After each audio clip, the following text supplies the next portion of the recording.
going on, everybody? Welcome back to Red Seat Radio. My name is Corbin, and here we are again. The Red Sox lose another series. This time they got swept by the Toronto Blue Jays at home at Fenway Park, and it wasn't just a normal sweep by the Blue Jays where they come in and just bludgeon you to death. No, this was the strategic pick you apart, and the Red Sox honestly lost this series themselves. I don't think the Blue Jays beat them, but during this series I realized something really terrifying.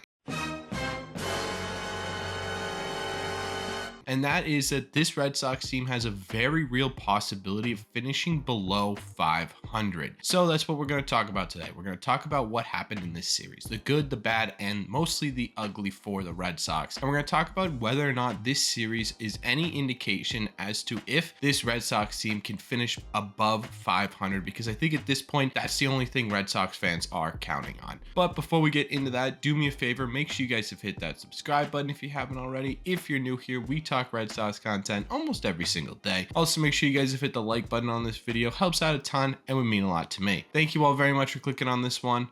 Let's get into it.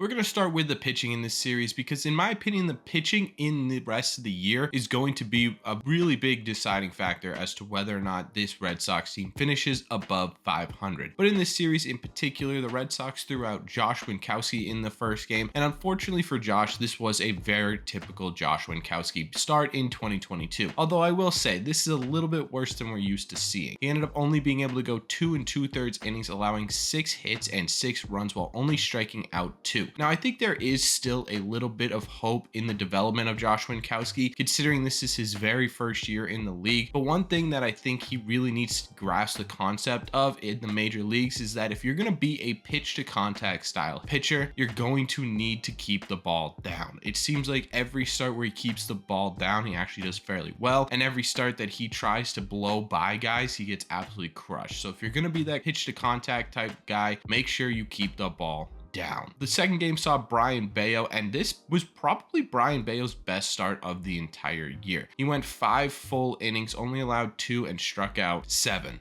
And the most exciting thing about Bello to me is, 1, he's got nasty stuff and we all know the potential is there, but 2, how quickly he's adjusted to major league hitting. I don't know if people remember or not, but Brayan Bello started the year in Portland. He went from Portland to the majors as a pitcher in the span of 4-5 months, and then once he got to the major leagues, he struggled, yes, of course. But now you start to see him make those adjustments and be able to get guys out on a consistent basis, and that makes me really excited about Brayan Bello. If there is a single thing to take away from this Blue Jays series that is positive, Brayan Bello is that guy. The third pitcher in this series was Kutter Crawford. He finished this series off, and not good, not bad, dead average for Kutter Crawford, in my opinion. We saw him go 4 2/3 innings, allowing 4 and striking out 5. We've seen the greatest ever Kutter. We've seen bottom of the barrel Crawford. This is neither, and it's kind of dead in the middle. I still think Kutter Crawford has a lot of potential to be a back end rotation type piece, but we're gonna have to start seeing more consistency. All in all, the starting pitching was all over the place. I think we are down to legitimately just a singular trustworthy starting pitcher at this point, Michael Wacha. Everyone else is a crapshoot what you're gonna get at this point. Yes, injuries have added to that, but you're at the point now where you just need a simple, reliable pitcher, and you don't even have one of those. And that to me is going to make it extremely difficult for this team to consistently put up enough wins in a row, which was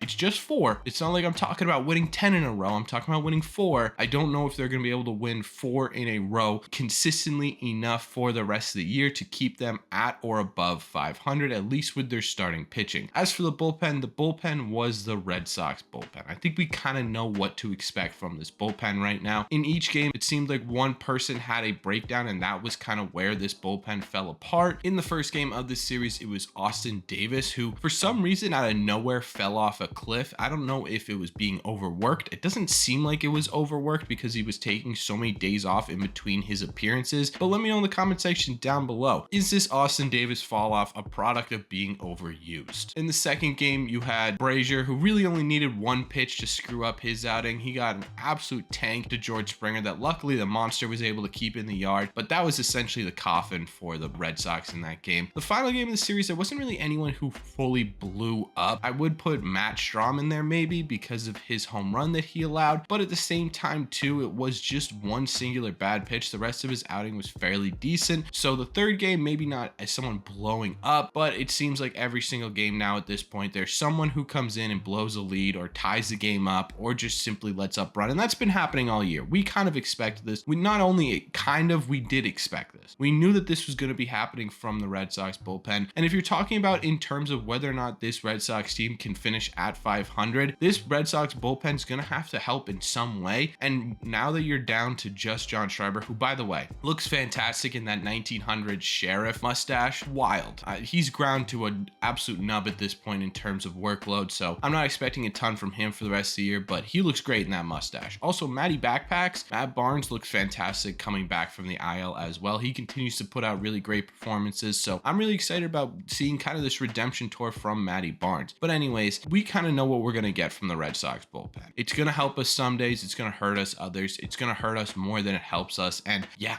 it's going to be tough to finish at 500 with a bullpen that seems to be like that every other game. Not knowing what you're getting out of the bullpen is not a good thing and really not an indication of a winning ball club. It isn't just pitching that's going to help this team reach 500 again. The offense in this series we have a lot to talk about as well. So let's talk about it.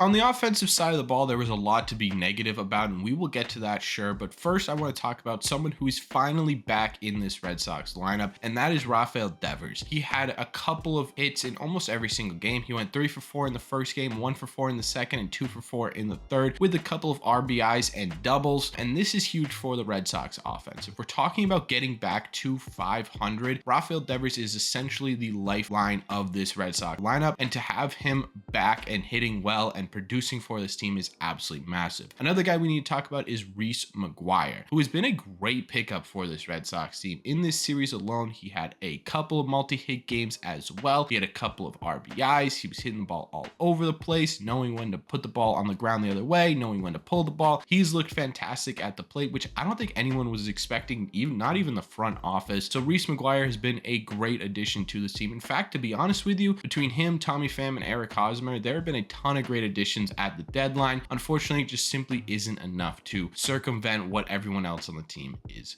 doing. This might blow your mind. Out of everyone in this lineup, the only two people to have a multi-RBI game are Bobby and Franchy Cordero. Franchy Cordero was able to do it on an opposite field home run that just barely scraped over the monster but was hit like a missile. I don't really know what's going on with Franchy. I can't tell you if he's good or if he's bad. My gut says he's bad, but then he does stuff like this. I'm like, maybe he's good. So I have no idea. I still think there's potential for Franchy. I just think time's running out. As for Bob, in the last game of this series, he had an RBI single and a sac fly. Bobby Dahlbeck, who sometimes once in a while will come through for you, seems to get put in situations where it's bases loaded, 2 outs, and you need to score a run almost every single game, and has capitalized on it, what, twice? That's a problem going forward. But for him to have a couple RBI game in the midst of one of the worst offensive spells we've ever seen from Bob, that's not a bad thing. Arroyo stayed hot. He had a multi-hit game. Kike Hernandez had an RBI in this series as well. And since coming back from the IL, he's played in 12 games and hit an RBI in 9 of them. And that's pretty good. That's really good in my opinion. Alex Verdugo stayed pretty hot, pretty decently hot. He got on base a couple of times. But yeah, other than that, the problem with this offense is their ability to hit in big situations. And it's not just Bobby Dahlbeck. It's this entire lineup. In this series alone, they lost 2 games in extra innings where they had the winning run at least second base at least 2 or 3 times in the last couple of innings. They had the ability to walk it off twice, 3 times, 4 times in this series and just simply could not do it. In fact, they were just 3 for 25 with runners in scoring position in this series alone. Just the last 2 games of this series alone. I'm not even counting the first game of this series because we lost 9-3, but in the last 2 games where you could have won these games, you were 3 for 25.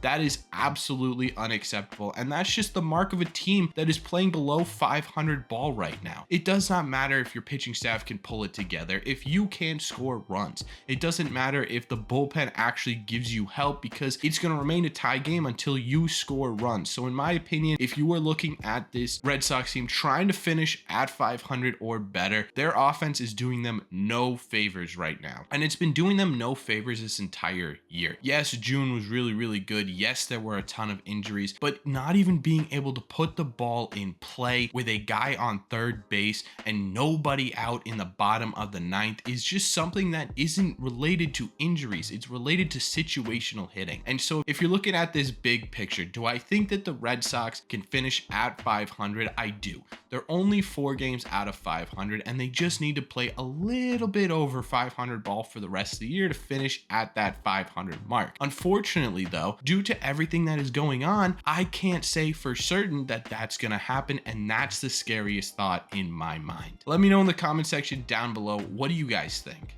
What did you think of this series? Were there any good things for you in this series? Was there any positive takeaways? Let me know in the comment section down below. Let me know in the comment section down below whether or not you think this team is going to finish at 500 or better, because I'm really curious to see what you guys have to say. So let me know all your thoughts down below. As always, if you've made it to the end of this video, do me a favor, make sure you guys have hit that subscribe button if you haven't already. If you're new here, we talk Red Sox content almost every single day. Also, make sure you guys have hit that like button as well. Helps out a ton and would mean a lot to me. Plus, you made it to the end of this video, you might as well hit that like button. You also might as well share this video with a friend or family member who loves the Red Sox as much as you do, because it would mean a whole lot to me. Thank you all very much for clicking on this one, and I will see you in the Red Seas.